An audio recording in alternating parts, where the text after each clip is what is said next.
కాబట్టి అక్కడికెళ్ళి తద్దినం పెడితే అక్కడికెళ్ళి పితృదేవతల పేరు చెప్పి దానాలు చేస్తే మీ తండ్రి తరిస్తాడు రా అని మంత్రులతో అనిపిస్తే నాన్నగారు 5గురు వెళ్ళిపోతారు. వెళ్ళిపోయేటప్పుడు అమ్మా నువ్వురా అంటారు.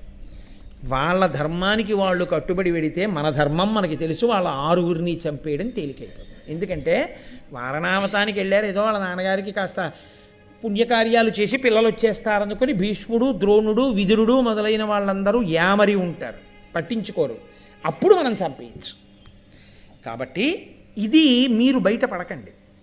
మీరంటే అనుమానం వస్తుంది విదురుడికి. ఏమిట్రోయ్ కొత్తగా వారణావతం పంపించి అక్కడికి వెళ్ళి పెట్టమంటున్నాడు ఏమిటి అని అనుమానం రావచ్చు. అనుమానం వచ్చి ఏ విదురుడో వెనక బయలుదేరాడు అనుకోండి, నేను పెడతానయ్యా వెళ్ళి మన నాన్నగారు ఉన్నాడుగా ఆయనకి పెట్టొస్తానన్నాడు అనుకోండి, లేకపోతే నువ్వు రావయ్యా వెళ్ళొద్దాం అన్నాడు అనుకోండి, మన బతుకేటప్పుడు. కాబట్టి వద్దు, వాళ్ళంతటా వాళ్ళు నిర్ణయించుకునేటట్టు చేయండి. వాళ్ళకే వెళ్ళాలన్న బుద్ధి పుట్టాలి. కాబట్టి మంత్రులు వచ్చి ఏదో ఆ వారణావతం గురించి మీ దగ్గర పొగడాలి. అది పాండవులు వింటుండగా పొగడాలి. ఏ నాన్న మీరు వెళ్తారా అని మీరు ఎంతో ప్రేమగా అడిగినట్లు అడగాలి. తమ్ముడు గుర్తొచ్చి తమ్ముడిని ఉద్ధరించడానికి మీరు తమ్ముడి పిల్లల్ని పంపిస్తున్నట్టు ఉండాలి. అప్పుడు వాళ్ళు వెళ్ళాలి. అప్పుడు మిగిలిన వాళ్ళకి అనుమానం రాదు. వీడెవరు వీడు ఇంకా చిన్న పిల్లాడు, వీడు ధృతరాష్ట్రుడి కొడుకు. వీడి ఇలాంటి మాటలు చెప్తుంటే ఒరే నా తమ్ముడి ఉత్తమగతుల పేరు చెప్పి నేను ఇలాంటి పని చేయనని ఈడిచి దవడ మీద కొట్టద్దండి ధృతరాష్ట్రుడు. కొట్టలేదు, తప్పకుండా చేద్దాం నాన్న అన్నాడు. ఏ కొడుకు యొక్క ప్రబోధం తండ్రి ఇలాంటి అధర్మానికి వింటాడో అక్కడ చేటు రాక ఏమొస్తుంది?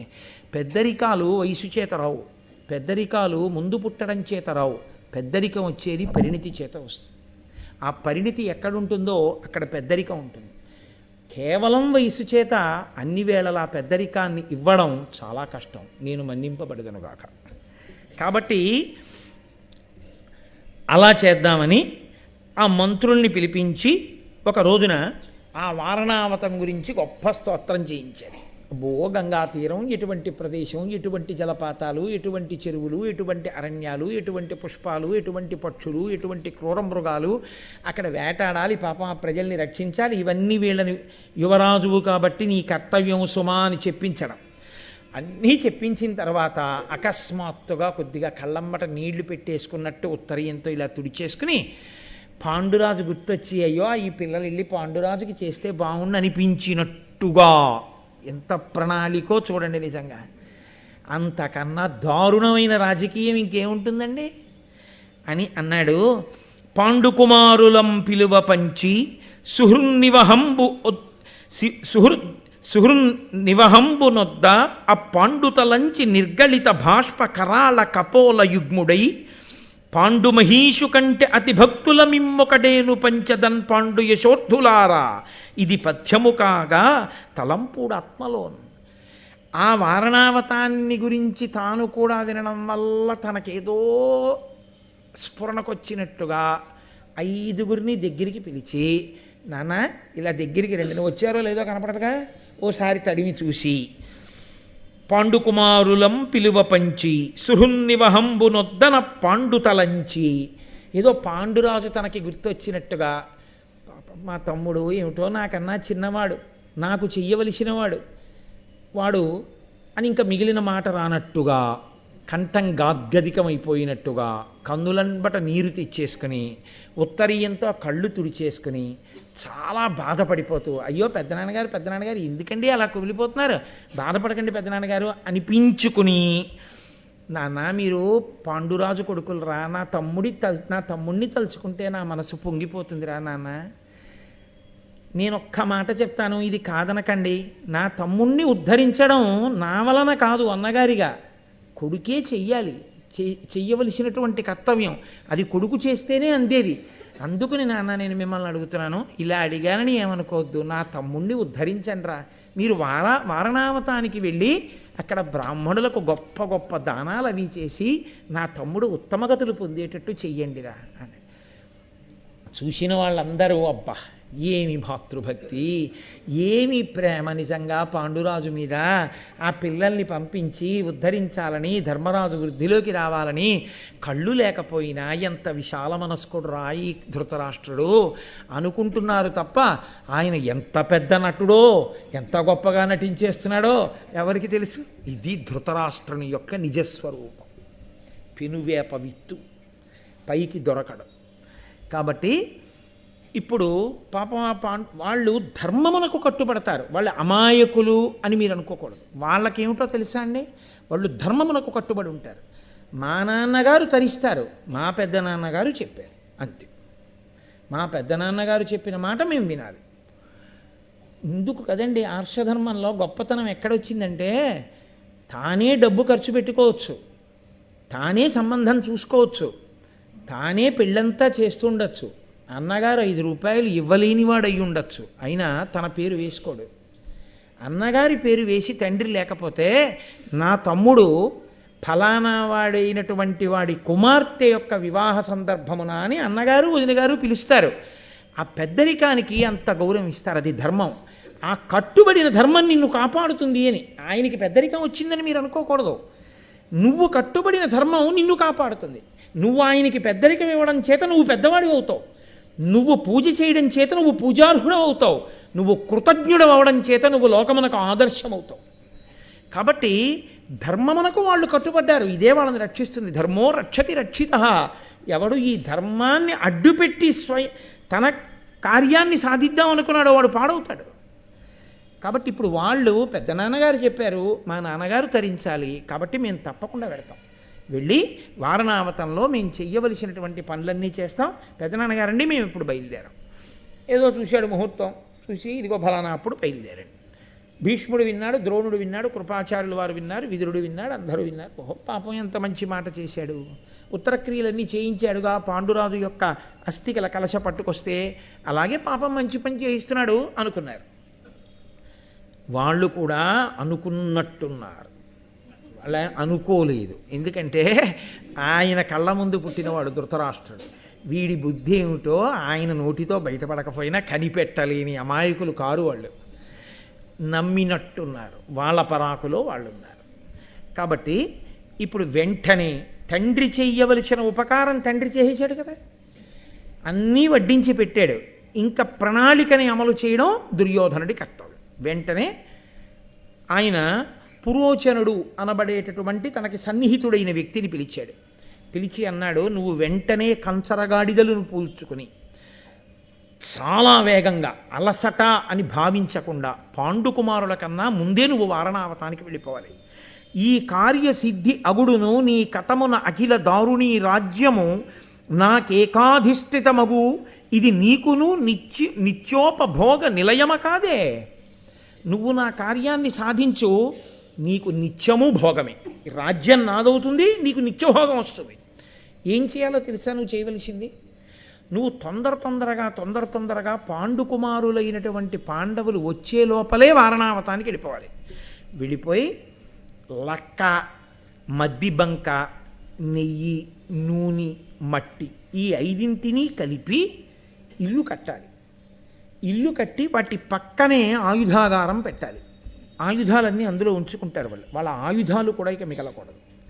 ఆయుధాగారాన్ని అట్టిపెట్టి దీనికి తెల్లటి సున్నం వెయ్యాలి.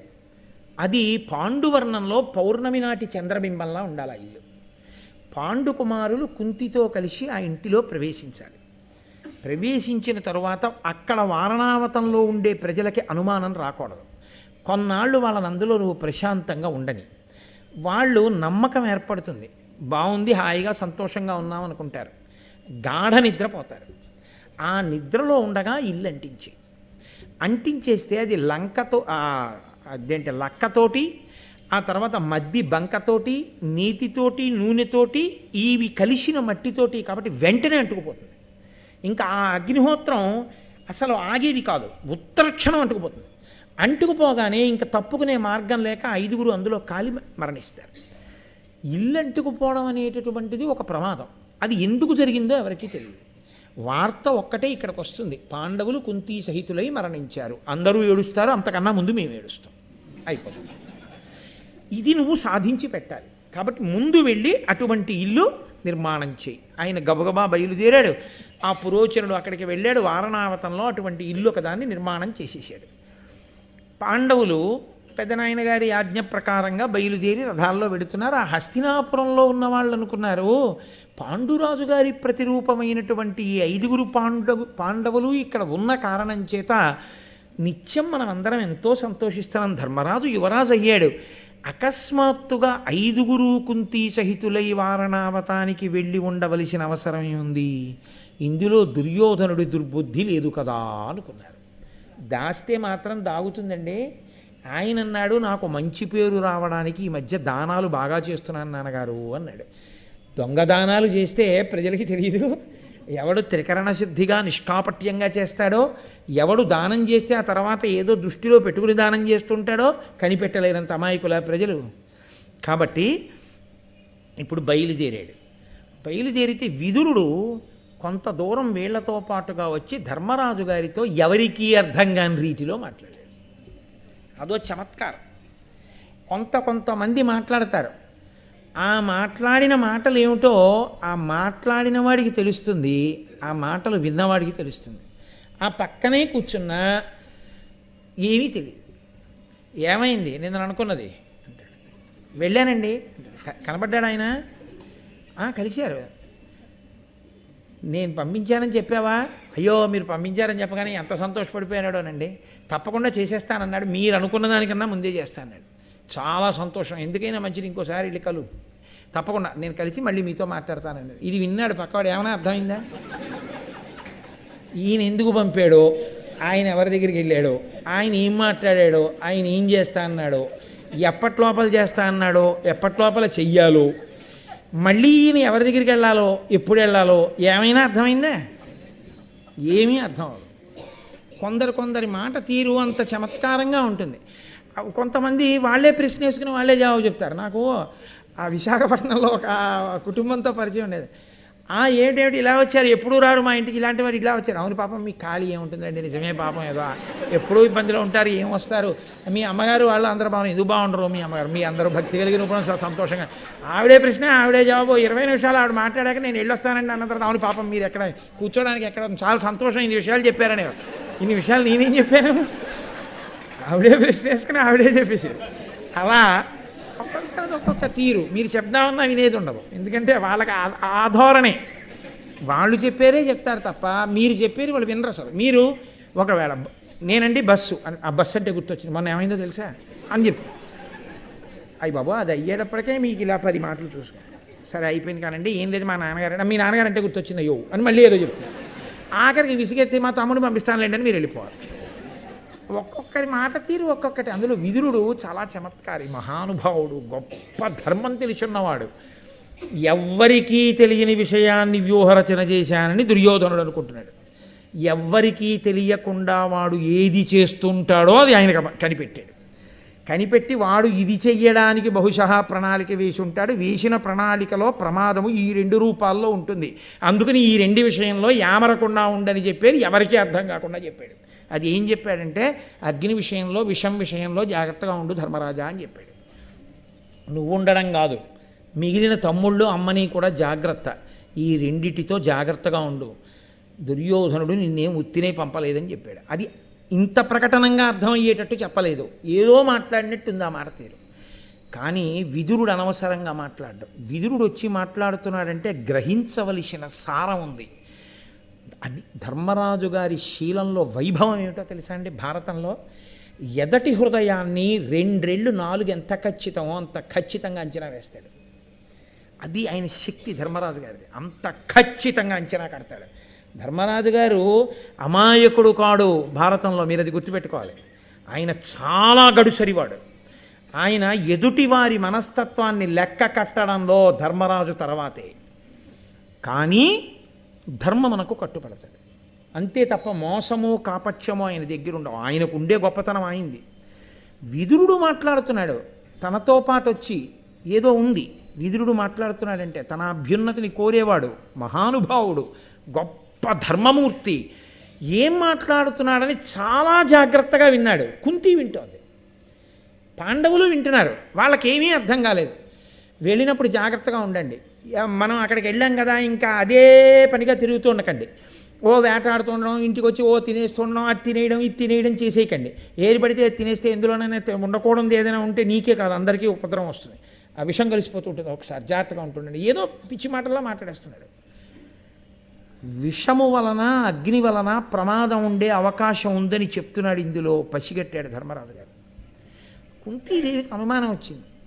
ఆవిడంది ధర్మరాజుని పిలిచి, ఇన్ని మాట్లాడి వెళ్ళిపోయాడు కదా విదురుడు, నాకేం అర్థం కాలేదు ఏం మాట్లాడాడు. నీకేమైనా అర్థమైందా ఇవాళ ఆయన మాట్లాడింది? ఒకవేళ నీకు అర్థమయ్యి ఉంటే, ఏమిటా పనికి మాలిన మాట్లాడలేదండోయ్, నీకు అర్థమయ్యి ఉంటే నేను వినొచ్చు అనుకుంటే అది ఏమిటో నాకు చెప్పన్నాడు. ఆయన దగ్గరకు వచ్చి అన్నాడు, అగ్ని వలన విషము వలన భయం ఉందని చెప్పారమ్మా, పరాకుగా ఉండమన్నాడు. ఎంత ధర్మమూర్తో చూడండి.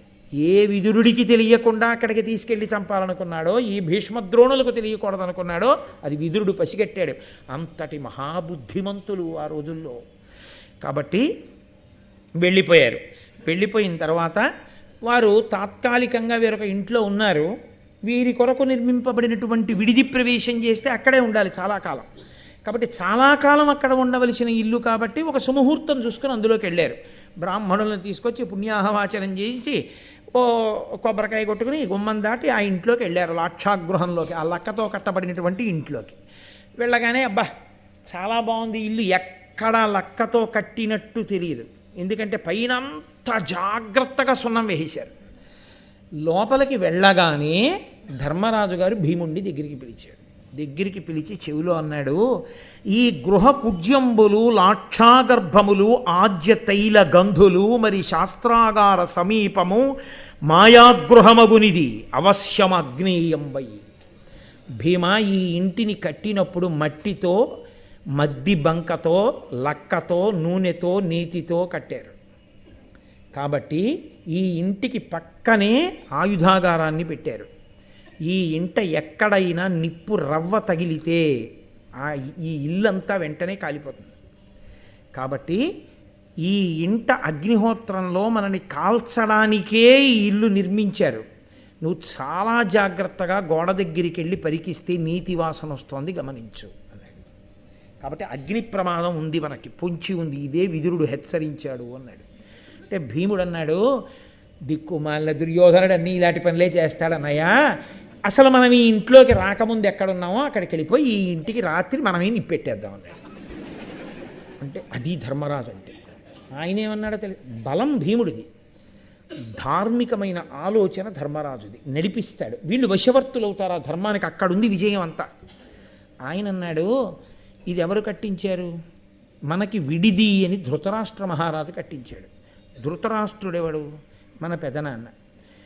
మన పెదనాన్నగారి పట్ల మనం గౌరవంతో ఉంటామన్న మన ధర్మానికి కదా తాతగారైన భీష్ముడు, గురువైన ద్రోణుడు, కృపుడు, పెదనాన్నగారైనటువంటి ఆ విదురుడు, ఆ పినతండ్రి గారైనటువంటి విదురుడు మొదలైన వాళ్ళు మనని గౌరవిస్తారు. ఇప్పుడు మనం ఈ ఇంట్లోకి వచ్చి మళ్ళీ వెంటనే బయటికి వెళ్ళిపోయి ఈ ఇల్లు ఇవాళ రాత్రి కాల్చేస్తే తిరిగి ఎటు వస్తుంది? అంటే మేము కట్టించిన ఇంట్లో ఏదో ఉందని వాళ్లే కాల్చేశారు, ఏ ఆగ్నేయాస్త్రమో వేసి మా మీద నింద మోపాలనుకుంటున్నారని ప్రచారం చేస్తే మన వంశంలో అంతఃపురంలో పెద్ద కలతకి దారితీస్తుంది. పెద్దలు చిన్నబుచ్చుకోరు భీష్మాదులు, ఏమిటి ఇలా దెబ్బలాడుకుంటున్నారని. కాబట్టి మనం ఇక్కడే ఉండాలి, మనం యామరపాటుతో ఉన్నట్టు ఉండాలి, కానీ పరాకుగా ఉండాలి.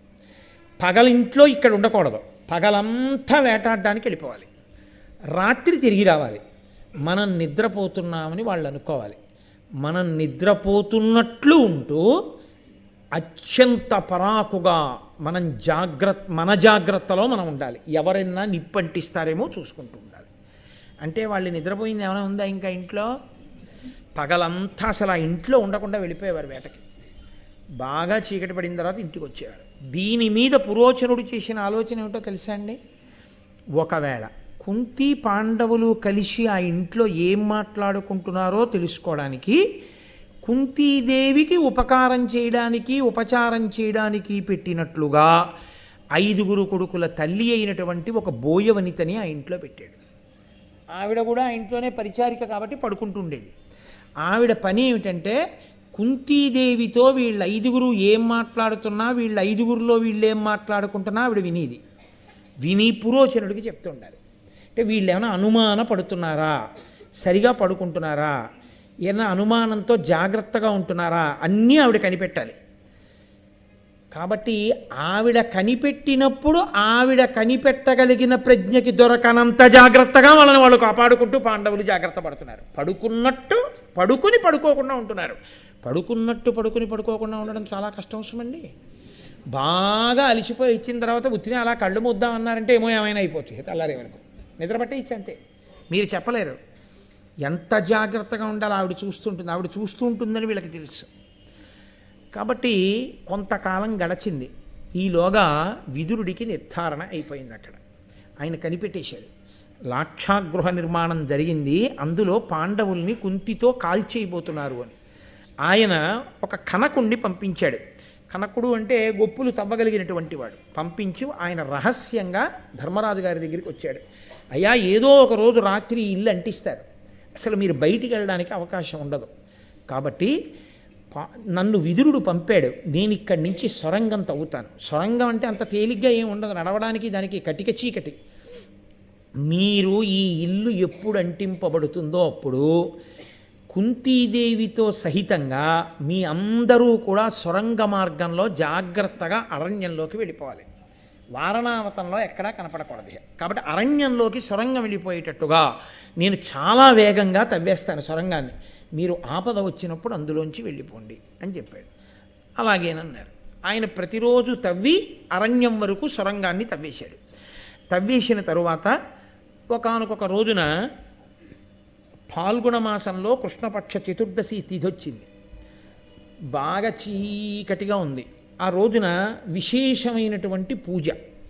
ఆ పూజ జరిగినటువంటి కారణం చేత నైవేద్యాన్ని అందరికీ కూడా బ్రాహ్మణులకి వాళ్ళకి సమారాధన చేసింది కుంతీదేవి. చక్కగా మృష్ణాన్న భోజనం చేసి అందరూ ఆశీర్వచనం చేసి వెళ్ళిపోయారు. ఈ బోయవనిత ఆమె యొక్క 5 కుమారులు కూడా శుభ్రంగా అన్నమంతా తినేసి మధుర పదార్థాలను ఆ కళ్ళు తాగేశారు. ఆ కళ్ళు తాగడంలో వాళ్ళు ఒళ్ళు మరిచి నిద్రపోతున్నారు. ఆ బోయవనిత 5 కుమారులు. పురోచనుడు ముహూర్త నిర్ణయం చేసుకుంటున్నాడు, ఆ ఇల్లు కాల్చేద్దామని. ఆయన కూడా పక్కనే పడుకున్నాడు ఆ లక్షాగృహంలో, అనుమానం రాకూడదని. ధర్మరాజు గారు అన్నాడు, ఇంకింతకన్నా ఇక్కడ మనం ఉండకూడదు. భీమసేన బాగా చీకటి పడింది, మంచి నిద్రలో ఉన్నారు పాండవులు, కుంతి. అందరినీ నిద్ర లేపాడు. హఠాత్తుగా నిద్రలేచి అలవాటు లేని సొరంగంలో నడవడం అంత తేలికైన విషయం కాదు. ఈరోజు రాత్రే మనం వెళ్ళిపోవాలి సొరంగంలోంచి. కాబట్టి మేము సొరంగంలోకి వెళ్ళగానే నిప్పు పెట్టి నువ్వు కూడా సొరంగంలోకి వచ్చేయండి. కుంతీదేవిని తీసుకెళ్ళి 4 పాండవులు లోపలికి వెళ్ళారు. భీమసేనుడు ఆ లక్క ఇంటికి నిప్పు పెట్టాడు ఆయుధాగారంతో కలిపి. అది నెయ్యి, నూనె, ఆ మద్ది బంక, లక్క ఇవి ఎంతలో అంటుకుంటాయండి? ఇల్లు వెంటనే అంటేసుకుంది. అంతే. భీముడు సొరంగంలోకి వెళ్ళాడు. తీరా సొరంగంలోకి వెళ్ళాక కుంతి నడవలేకపోయింది. ఎందుచేత అంటే గాఢ నిద్రలో లేచింది. ఆవిడేం సామాన్యమైన వనిత, మహాతల్లి పాండురాజు గారి యొక్క భార్య, మహారాజ్ఞి. ఆవిడ కర్మ, ఆవిడ నడవలేకపోయింది. అర్జునుడంతటి వాడు తడబడిపోయాడు, అడుగులు పడలేదు. అటువంటి స్థితిలో నిజంగా భీమసేనుడు కారణజన్ముడండి, వాయుపుత్రుడు. నమస్తే వాయో త్వమేవ ప్రత్యక్షం బ్రహ్మాసి అని కదా. అది ఊపిరి పోస్తాడు మహానుభావుడు ఆ వాయుదేవుడు. ఎక్కడ ధర్మం ఉందో, ఎక్కడ దేవతానుగ్రహం ఉందో అక్కడ రక్షణ ఏదో ఒక రూపంలో ప్రసరిస్తుంది. కాబట్టే విదురుడు అంత జాగ్రత్త పడి అక్కడి నుంచి కనకుణ్ణి పంపాడు. కనకుణ్ణి పంపకపోయి ఉంటే విదురుడు, నేను చెప్పాను కదా వాళ్ళు యామరపాట్లో ఉంటారులే అనుకుని ఉంటే, నిజంగా కానీ పురోచనుడు ఆ ఇంటిని అంటించేస్తే తప్పుకోవడం వాళ్ళకి సాధ్యం కాదు. అటువంటి ఇంటికి కనకుణ్ణి విదురుడు పంపి సొరంగం తవ్వుతున్నాడన్న విషయం కట్టిన పురోచనుడికి కూడా తెలియదు, ఆ ఇంట్లో ఉన్న బోయకాంతకి తెలియదు. అంత జాగ్రత్తగా తవ్వేశాడు ఆయన. కాబట్టి వీళ్ళే ఇంటికి నిప్పు పెట్టి వెళ్ళిపోయారు. చూడండి, ఆపద నుంచి తప్పుకోవడం, మనకి రాబోయే కష్టానికి ముందే విరుగుడు కనపడడం, పరమేశ్వరానుగ్రహం ఎక్కడుంటుందో అక్కడ అలా కలిసి వస్తుంది. కలిసి వచ్చి ఆపద నుంచి తప్పుకుంటాడు. ఎక్కడ పరమేశ్వరానుగ్రహం ఉండదో, ఎక్కడ ధర్మం ఉండదో, ధర్మము లేని చోట ఈశ్వరానుగ్రహం ఉండదు. అక్కడ రక్షింపబడే అవకాశం ఉన్నా కూడా తలుపులు మూసుకుపోయి ఆ మాట మీకు ఆ సమయానికి చెవిన పడకుండా అయిపోతుంది. అదే ఆ ఒక్క మాట వినుంటే చచ్చిపోయి ఉండేవాడు కాదండి. అదేమి ప్రారంధం, ఆ ఒక్క ఫోనే రిసీవ్ చేసుకోలేదు. జరిగింది అలా. నాకు చెప్పడం ఇష్టం లేక నేను చెప్పట్లేదు. సరే, అసలు నేను ఇంక దాని గురించి కనీసం సంకేతించడం కూడా నాకు ఇష్టం లేదు. యథార్థంగా జరిగింది ఈ దేశంలో అలాంటి సంఘటన ఒకటి. అదే దురదృష్టం, అదే ఈశ్వరానుగ్రహం లేదు అనడానికి గుర్తు. కాబట్టి బ్రతికారు పాండవులు, బ్రతికింది కుంతి. ఒక్కటే కారణం, వాళ్ళ ధర్మం వాళ్ళని రక్షించింది. ఇప్పుడు తీరా లోపలికి వెళ్ళిన తరువాత పొగ సెగ ఉంటాయి కదండి సొరంగంలోకి, అందులో చిక్కడిపోయి పడిపోయారనుకోండి, ఇంకేముంది వాళ్ళకి మాత్రం మార్గం ఇది వెళ్ళడానికి. వెనక్కి వెళ్ళలేరు, ముందుకు నడవలేరు. కటిక చీకటి, దీపమా వెలుతురా ఏముంటుంది అందులో? అకస్మాత్తుగా వెళ్ళిపోతున్న వాళ్ళకి.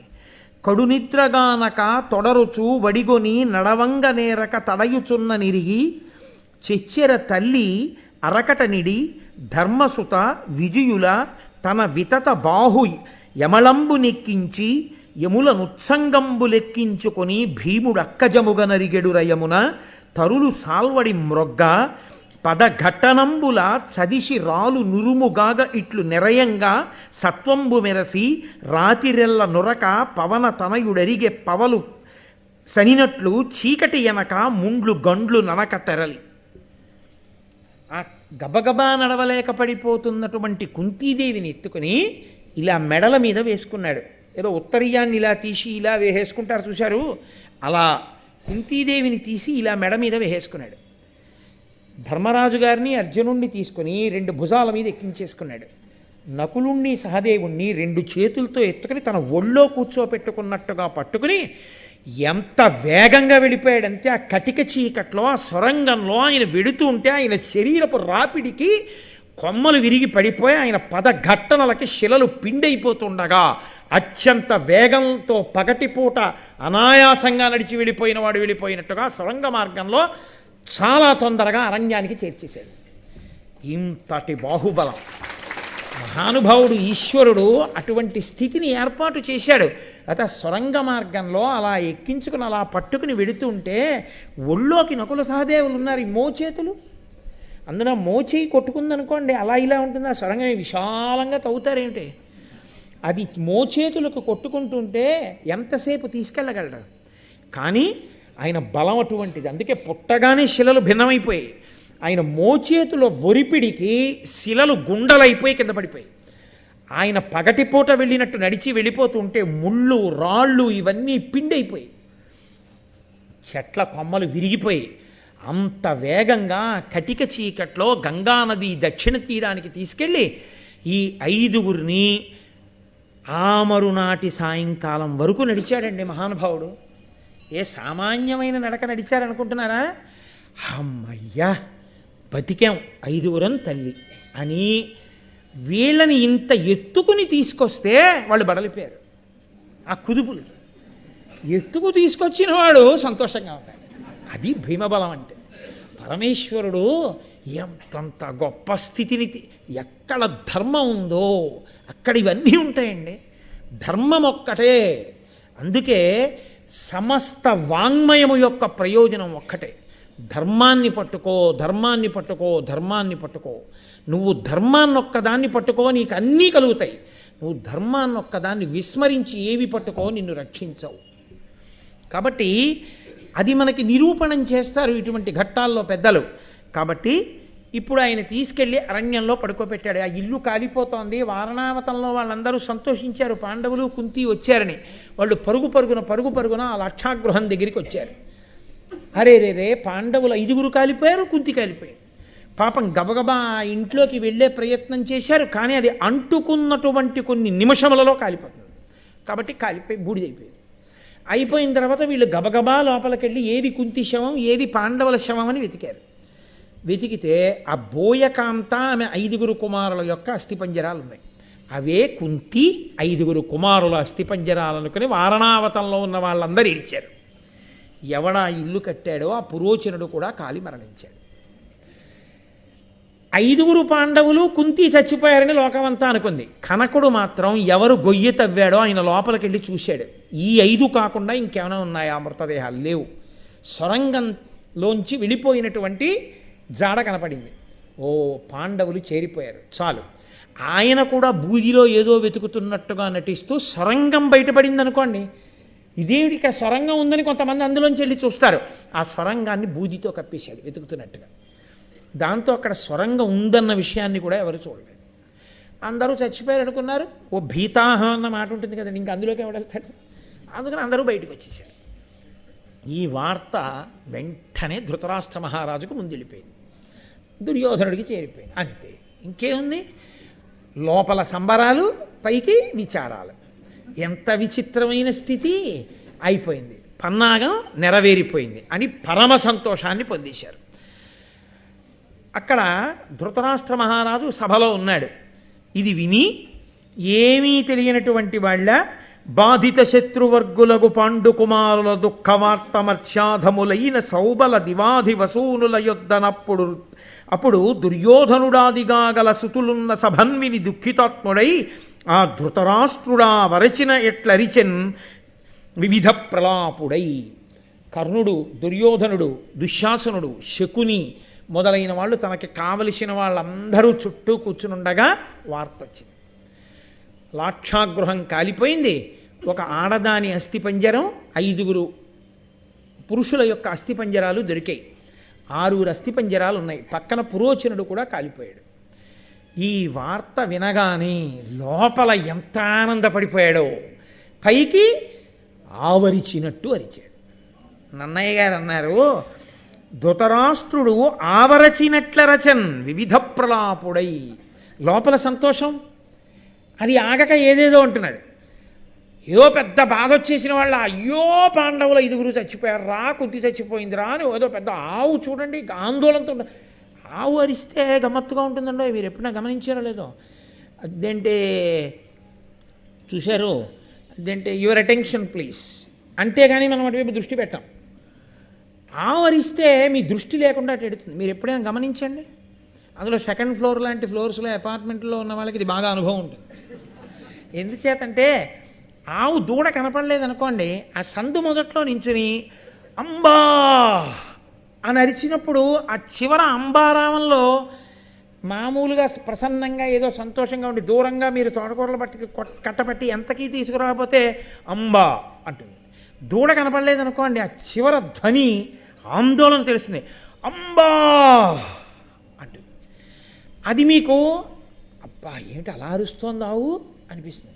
పైగా అది గబ్బ గబ్బ గబ్బ నడుచుకుంటూ ఇలా సందుల వంక చూస్తూ మళ్ళీ ఆగి మళ్ళీ ఓసారి అరిచి మళ్ళీ వెళ్ళిపోతుంటుంది ఆ దూడ కోసం. ఆఖరికి ఆ దూడ ఎక్కడో కనబడి అంబే అంట అని అది పరిగెత్తుకుంటూ దీని దగ్గరికి వచ్చి దీని పొదుగులో కుమ్మితే దాని ఆనందం చూడాలి. ఇలా వెనక్కి తిరిగిపోయి నడుం ఊగిపోయేటట్టుగా దూడను నాకేసుకుంటుంది. ఎంత సంతోషం! ఆ ఆవుదూడల ప్రేమ లోకంలో ఆశ్చర్యకరంగా ఉంటుంది. గోవు గోవత్సము అంటారు. అందుకే అపార్ట్మెంట్లో ఉన్న వాళ్ళకి బాగా తెలుస్తుందండి ఈ విషయం. అంటే పరికించగలిగిన ప్రజ్ఞ ఉంటుంది. కాబట్టి ఆ ఆవు ఎలా అరుస్తుందో అంటే అంత ప్రేమ ఏడిచినట్టు అరిచాడు ధృతరాష్ట్రుడు. అరిచి ఇంకా వివిధ రకములైనటువంటి ధనులు చేస్తూ ఏడుస్తున్నాడు. పాపం భీష్ముడు వచ్చాడు, ద్రోణుడు వచ్చాడు, కురుపుడు వచ్చాడు, విదురుడు వచ్చాడు.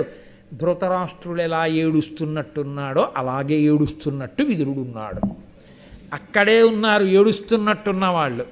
రక్షించి రక్షింపబడి ఉన్నారని తెలియనట్టుగా ఏడుస్తున్నవాడు ఒకడు.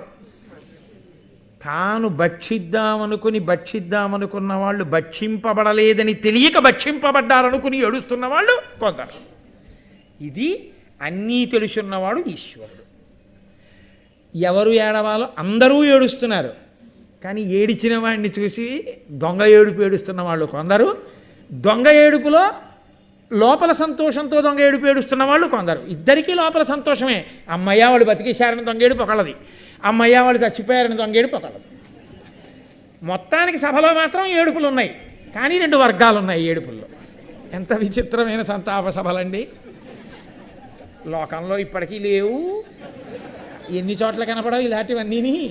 కాబట్టి అయిపోయింది. మొత్తానికి ధృతరాష్ట్రుడు శాంతించాడు, దుర్యోధనుడు సంతోషపడ్డాడు. కానీ ఒక్కదానికి పాపం దుర్యోధనుడు ఏడిచేట. అయ్యో పాపం అపురోచనుడు చచ్చిపోయాడే, మనకి నమ్మిన బంటు ఎంత గొప్ప ఇల్లు కట్టాడు రావాడు, వాడు బతికుంటే బాగుండేదని ఏడిచాడు. అయిపోయింది. సూర్యాస్తమయం అయిపోయింది. వీళ్ళని తీసుకుని వెళ్ళాడు. మంచి దాహం, అంతటి బలశాలి, ఇంత కష్టపడ్డాడు కదండి. నీళ్ళు ఎక్కడున్నాయి ఎవరు చెప్తారు ఆ కటిక అరణ్యంలో. కాబట్టి వీళ్ళని ఆ చెట్టు కింద కూర్చోబెట్టి ఆయన చెట్టు ఎక్కి చుట్టూ చూశాడు. రామాయణంలో చాలా గొప్పగా ఉంటుంది. నీరు ఉన్న ప్రదేశాన్ని రాముడు ఎలా గుర్తిరిగేవాడో చెప్పడంలో అసలు ఆ లక్షణాలు వాల్మీకి చెప్తుంటే ప్రకృతి అందాలని వర్ణించడం వాల్మీకికే. అబ్బా ఏమి రామాయణం అండి నిజంగా. రామాయణం అంటే మళ్ళీ రామాయణం చెప్పే బుద్ధి వస్తుంది, అంత గొప్ప రామాయణం. కాబట్టి అందులో ఏదో రెక్కలు తడిసిన పిట్టలు కనపడుతున్నాయి అంటే దగ్గరలో జలాశయం ఉంది లక్ష్మణ చూడంటూ ఉంటాడు రాముడు. ఆయన చెట్టు మీద నుంచి చూస్తే బోలెడండి అరవిరిసినటువంటి తామర పూలు, కొంగలు, క్రౌంచ పక్షులు, బెగ్గురు పక్షులు ఇలాంటివి కనబడ్డాయి. ఆ పక్షులు కనబడ్డాయంటే దగ్గరలో నీళ్లున్నాయని గుర్తు. నీళ్లుంటేనే కొంగ అవి ఉంటాయి. కాబట్టి నేను ఇదిగో ఇవాళ మధ్యాహ్నం ఒక ఇంటికి వెళ్ళా. ఆ ఇంట్లో ఈశాన్యంలో చక్కటి కొలను కట్టి తామర పూలు వేసి అందులో వాళ్ళు రంగురంగుల చేపలు వేసుకున్నారు. చిత్రం ఏంటో తెలుసా అండి, ఒక ఇంట్లో కొలను కట్టి కొలనులో తామర పూలు చేపలు వేస్తే తెలుసుకుని కొంగొచ్చి గట్టు మీద కూర్చుని పైకి వచ్చిన చేపల్ని తినేసింది. తినేస్తే ఆ ఇంటి యజమాని ఏం చేసుకున్నారంటే ఆ కొలను మీద వల వేశారు. నేను ఇదేమిటి, నీటిలో చేపలు పట్టడానికి వల వేయడం చూసాం విన్నాం, తను పెంచుకుంటున్న చేపలకి మీద వలేసిన వాడు ఎవరిని నేను చూడలేదే అని అనుమానం వచ్చి దీని నీటి మీద వల ఏమిటి అని అడిగాను. అడిగితే అప్పుడు ఆ ఇంటి ఇల్లాలు చెప్పారు నాకు, ఏం లేదు గురువుగారు, కొంగొచ్చి ఒడ్డున కూర్చుని తినేస్తుంది చేపల్ని. 100 చేపల్లో 96 చేపలు తినేసింది, ఇప్పటికి 4 మిగిలాయి ధర్మార్థ కామమోక్షాల్లాగా. అందుకని వాటిని పెంచాలని మళ్ళీ కలియుగంలో ఏం చేశానంటే ఇదిగోనండి వల వేశాను దీని మీద, కాబట్టి ఇప్పుడు కొంగ తినేయలేదు. నా పక్కన ఉన్న ఆయన ఆర్గనైజేషన్లో చాలా అందవేసిన చెయ్యి, అనితర సాధ్యమైన కార్యాల నిర్వహణ ఎందు దక్షుడు, మీరు పట్టుకునే ఉంటారు. ఆయన ఈ వలకన్నంలో ముక్కెట్టి చేపతిందా అని, ఎవరి దృష్టికోణం వాళ్ళది. కాబట్టి చాలా చమత్కారంగా ఉంటుంటాయి. నీరెక్కడుంటే అక్కడికి కొంగ వస్తుంది. కాబట్టి ఇప్పుడు ఆయన నీటి మడుగుని చూశాడు, గబగబా వెళ్ళి తాను కడుపు నిండా నీళ్లు తాగాడు. చిరుగులేనటువంటి తామరాకులు కోసి దోణెలు చేసి ఆ దోణెలలోకి నీరు పట్టాడు. తల్లికి ఆ మిగిలినటువంటి అన్నదమ్ములకి నీరు ఇవ్వడం కోసం ఆ దోణెల నీరు పట్టుకుని వచ్చాడు. ఆయన వచ్చేటప్పటికి సూర్యాస్తమయం అయిపోయింది. అప్పటికే సూర్యాస్తమయం దాటిపోయింది. సూర్యాస్తమయం అయిపోయిందని నేనన్నంత తేలిగ్గా అనరు అన్నయ్య గారు.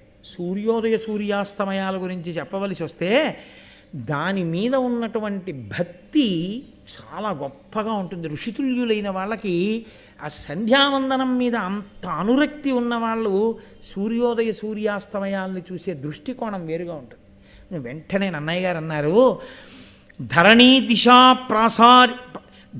దిశా ప్రసారిత గురు కర నికరంబులుడిచికొని దీర్ఘ నిరంతరగతి ఖిన్నుడపోలెను హరిదశ్వుండు విశ్రమించే అస్తాద్రి దరిన్. ఎడతెరిపి లేని ప్రయాణం తెల్లవారుజామున మొదలుపెట్టి తూర్పు దిక్కు నుంచి అలా పశ్చిమ దిక్కు వరకు నడిచి నడిచి నడిచి నడిచి నడిచేవాడు ఏం చేస్తాడు, చేతులు ఇలా దగ్గర పెట్టుకుని నడిచాడు అనుకోండి, నడవలేడు. అందులో గబగబా నడవాలనుకున్నవాడు ఏం చేయాలి, చేతులు ఇలా పెట్టుకుని నడవడం కుదరదు, ఇలా ఊపుకుంటూ నడవాలి. ఇలా ఊపుకుంటూ నడవడం ఏంటి, నడిస్తేనే ఊగుతాయి, ఊపుకుంటూ నడవక్కర్లేదు, ఊగిపోతాయి అంతే చేతులు. అది అప్రయత్నం.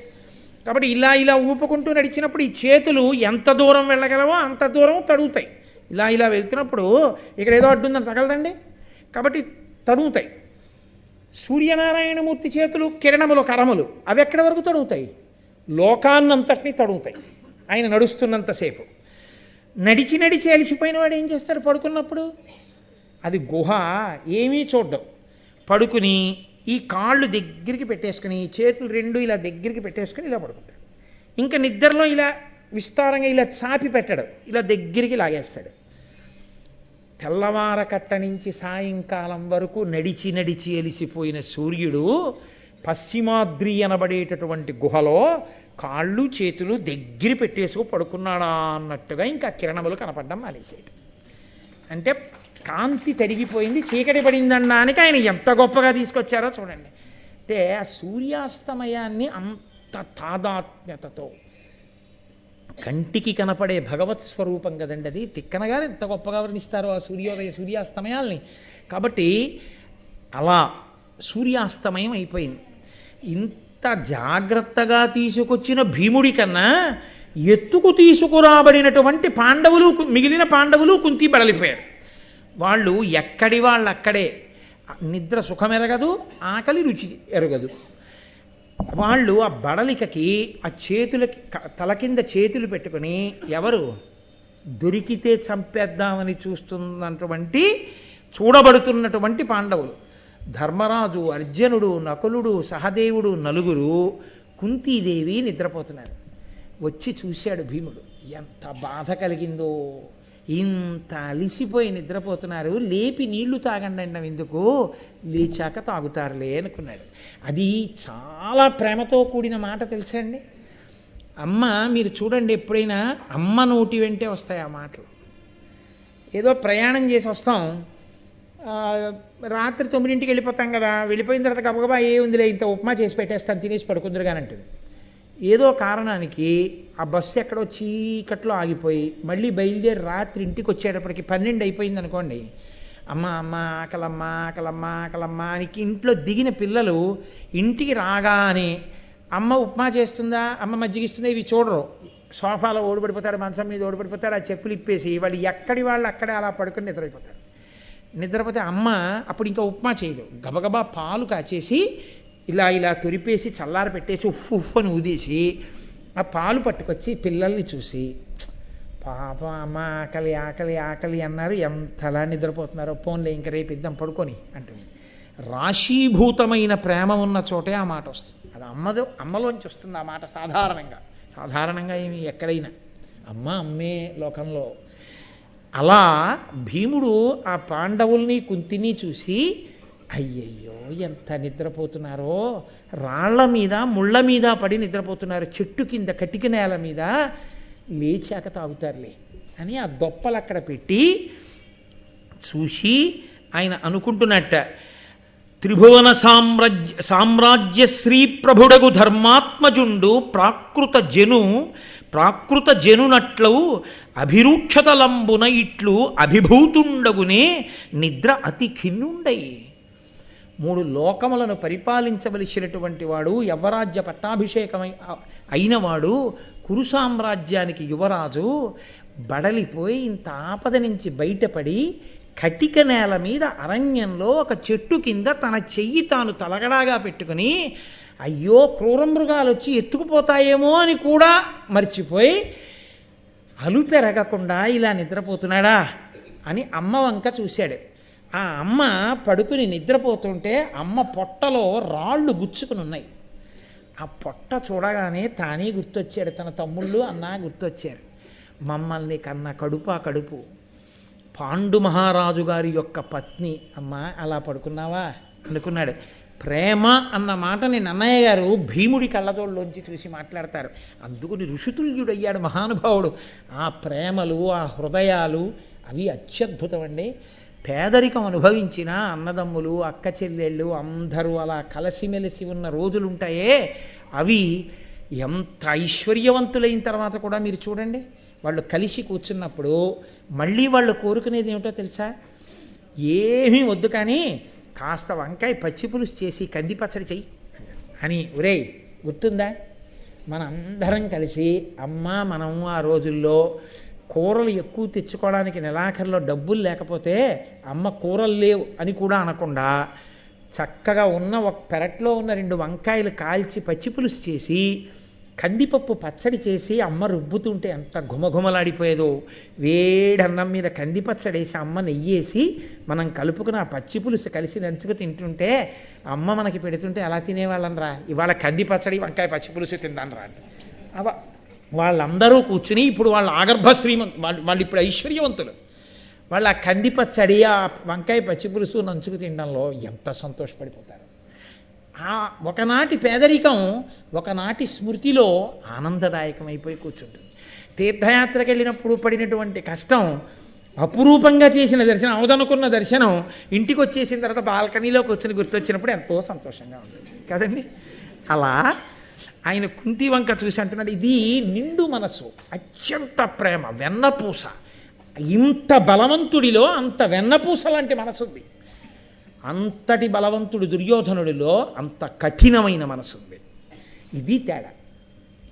ఆయన అన్నాడు, కుంతిభోజాధిపు కూతురు వసుదేవు చెలియలు మరియు విచిత్ర వీర్యు కోడలు కౌరవ కుల విభూషణుడైన పాండు మహాదేవి పరమధర్మపరులైన కొడుకుల బడచినయది పుష్ప సుకుమారతర మూర్తి శుచి పరార్చ శయన తలంబున శయనించియును నిద్ర ఓవనియది దప్పి పొంది కటిక నేల గండ్లు లొత్త నిద్రవోయినయది తల్లి కంటే నిద్ర తగిలి సుతులు వాలు మృగములున్న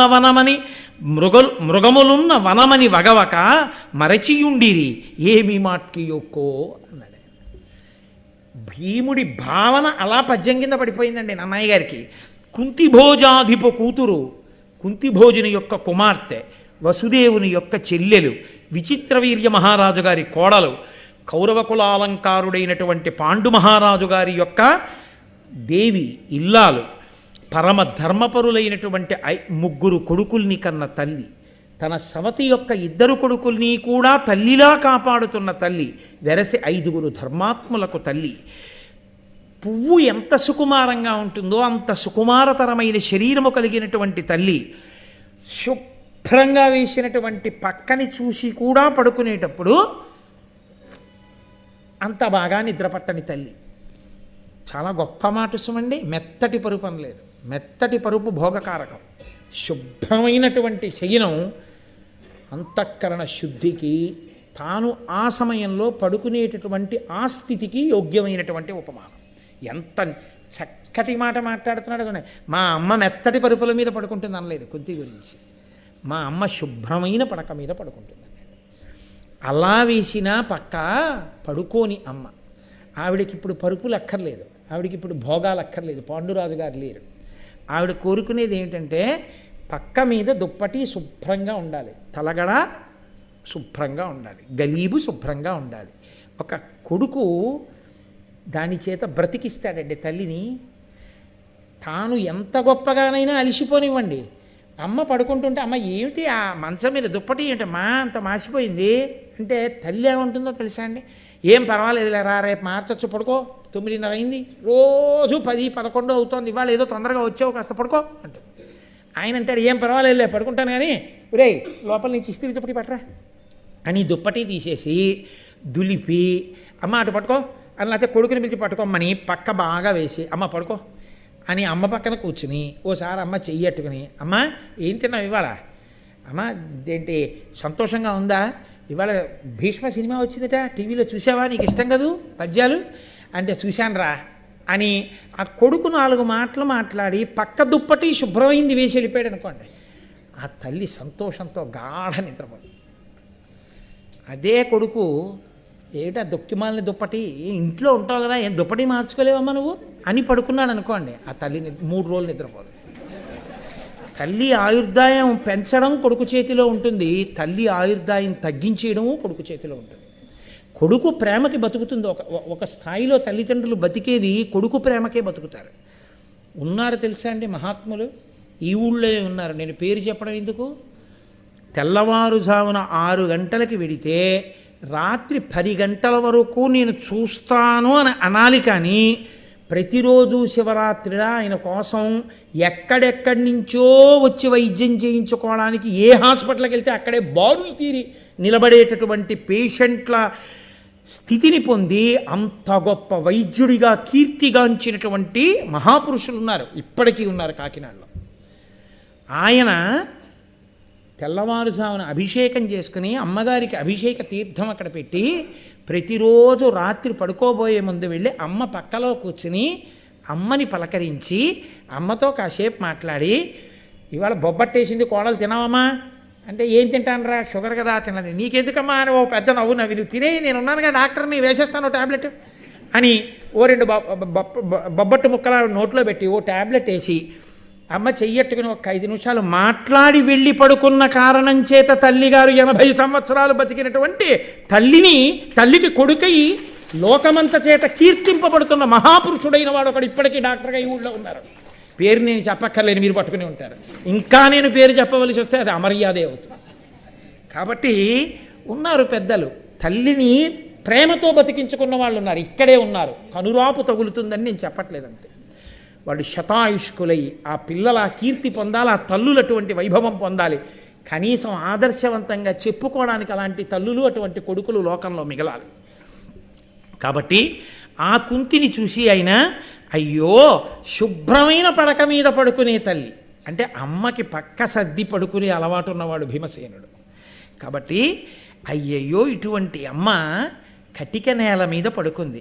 పైగా ఎలా పడుకుంది? అమ్మ పడుకున్నప్పుడు కటిక నేల గండ్లులొత్తా నిద్రపోయినయది. అమ్మ నిద్రపోతుంటే అమ్మ కడుపుకి రాళ్ళు గుచ్చుకుని ఉన్నాయి. రాళ్ళు గుచ్చుకుని ఉంటే నిద్రపోతోంది అమ్మ.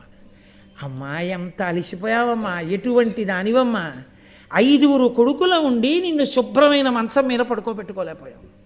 కటిక నేల మీద బడలిపోయి రాళ్ళు గుచ్చుకుంటూ నిద్రపోతున్నావా? ఇందుకు పనికొచ్చిందా మా పరాక్రమం? ఈ బాధ కట్టి కొడపదండి దుర్యోధనుణ్ణి. అధర్మం నిలబడుతుందా? వెంటనే ఆయనకి జ్ఞాపకం వచ్చింది. ఏం అపకారం చేశాం? పెద్ద తండ్రి బిడ్డలం కదా, మా నాన్నగారు బ్రతికున్నంత కాలం అంత సేవ చేశాడు కదా, ఇంత అన్యాయం చేస్తాడా? రాత్రికి రాత్రి మమ్మల్ని కాల్చేసే ప్రయత్నం చేశాడా? మా అమ్మ కన్న కడుపు చల్లనిది కాబట్టి భీష్మ ద్రోణ కృపాచార్య విదురాది పెద్దల ఆశీర్వచనం మాకుంది కాబట్టి, మా అన్న ధర్మం మాకుంది కాబట్టి మేము బతికి బట్ట కట్టాం. ఎక్కడో దూరంగా ధ్వని వినపడుతోంది, బహుశా ఏదో ఊరుంది ఎక్కడో. కానీ నేను పరాకుగా ఉంటాను ఈ రాత్రి, ఇది అరణ్యం, వీళ్ళు 4 నిద్రపోతున్నారు, నేను కూడా నిద్రపోతే ఇబ్బంది రావచ్చు.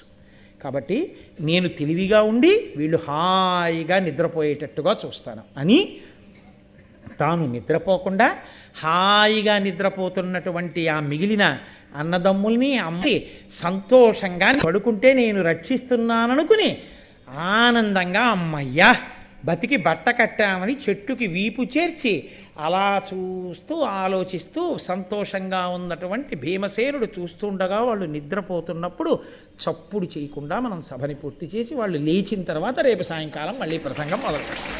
కాబట్టి మంగళాశాసనపరై మదాచార్య పురోగమై సర్వైశ్చ పూర్వైరాచార్యై సత్కృతాయాస్తు మంగళం. మంగళం కోసలేంద్రాయ మహనీయ గుణాత్మనే చక్రవర్తి తనూజాయ సర్వభౌమాయ మంగళం.